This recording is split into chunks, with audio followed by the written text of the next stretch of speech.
Hello everyone, welcome to my channel the Vineet education. आज हम लोग बहुत most important topic test, measurement, assessment और इवैल्यूएशन पे बात करेंगे कि ये होते क्या हैं और कैसे एक दूसरे से अलग हैं। तो जब हम बात करते हैं टेस्ट की, तो टेस्ट डील करता है आपके स्किल और नॉलेज के मेजर में, कि आपने पार्टिकुलर कोई स्किल और नॉलेज जो गेन किया है उसको मेजर करना, वो हो जाता है आपका टेस्ट। अब आते हैं हम मेजरमेंट पे।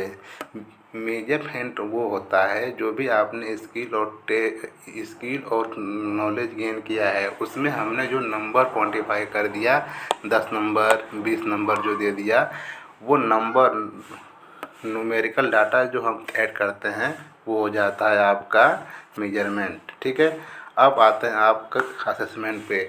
अब आपने किस क्षेत्र में, आपने कौन से एरिया में स्किल और नॉलेज को गेन किया है, उस एरिया का नाम ऐड ऑन कर देना, वो हो जाता है आपका असेसमेंट। ठीक है।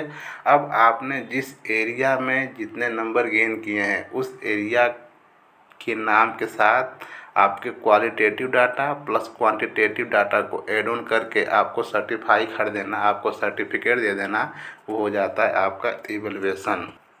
इसको आप ऐसे भी समझ सकते हैं। मान लीजिए कि हमने आपको क्लासरूम में टेस्ट लिया। अब टेस्ट लेने पे मान लीजिए कि मैंने आपको 20 नंबर का टेस्ट लिया और आपने उसमें से 15 नंबर गेन किया। ठीक है। तो ये जो 15 नंबर है, ये आपका हो जाएगा मेजरमेंट। अब आपने कौन से सब्जेक्ट का दिया टेस्ट, उस सब्जेक्ट का नाम जोड़ देना है। मान लीजिए कि मैंने आपको हिंदी का टेस्ट लिया। अब ये हिंदी जो है, ये हिंदी यानी एक क्वालिटेटिव डाटा और क्वांटिटेटिव नंबर प्लस उसका नाम, सब्जेक्ट का नाम, ये हो जाएगा आपका असेसमेंट। अब इसी का हम आपको सर्टिफिकेट दे रहे हैं कि आपने हिंदी विषय में इतने नंबर गेन किए हैं।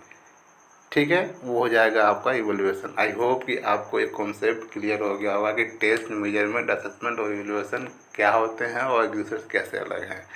ठीक है। फिर मिलते हैं हम अगले लेक्चर में। Thank you so much.